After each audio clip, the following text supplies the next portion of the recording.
Prosecuting Donald Trump would be politically motivated, say Republicans. Prosecuting Donald Trump would be a politically motivated move by his opponents, senior Republicans say.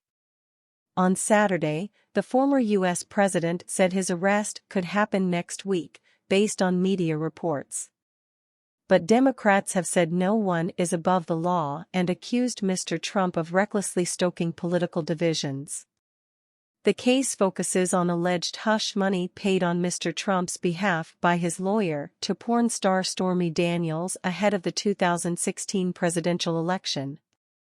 The 76-year-old is also the subject of several other separate inquiries, although he has not yet been charged in any and denies wrongdoing.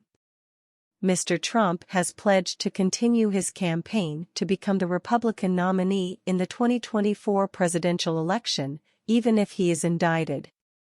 It is not yet known if he is going to be criminally charged or even, beyond the most basic details, what any indictment might contain. Trump says he expects to be arrested on Tuesday. How the Trump-Stormy Daniels saga unfolded. Trump's four biggest legal problems. Former U.S. Vice President Mike Pence and the most senior Republican in the U.S. Congress, Kevin McCarthy, have both spoken out against any criminal prosecution. Speaking to U.S. network ABC News, Mr. Pence said Manhattan District Attorney Alvin Bragg, who is a Democrat, was carrying out a politically charged prosecution against Mr. Trump. "I'm taken aback at the idea of indicting a former president of the United States, at a time when there's a crime wave in New York City," Mr. Pence said.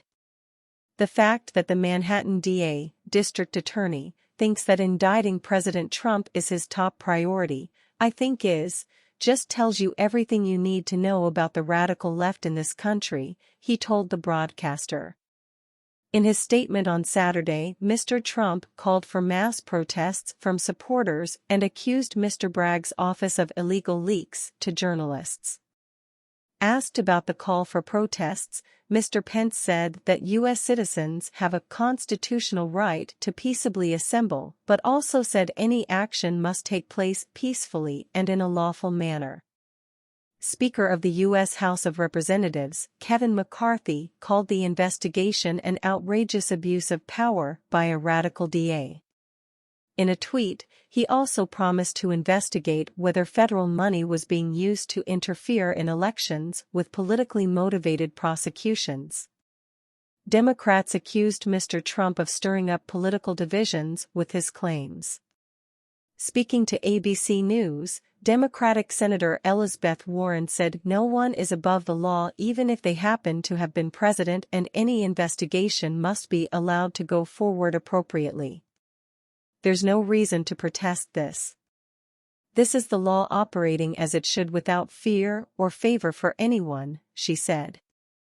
Mr. McCarthy's predecessor as House Speaker, Nancy Pelosi, echoed Ms. Warren's sentiments, adding that Mr. Trump's remarks were reckless and designed to keep himself in the news and to foment unrest among his supporters.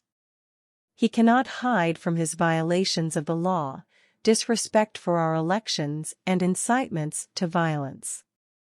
Rightfully, our legal system will decide how to hold him accountable," she wrote on Twitter. The Stormy Daniels case centers on how Mr. Trump reimbursed his lawyer Michael Cohen after he paid Ms. Daniels $130,000 before the 2016 U.S. election. The record for the payment reimbursing Mr. Cohen says it was for legal fees. Prosecutors could conclude this amounts to Mr. Trump falsifying business records, which is a misdemeanor offense in New York.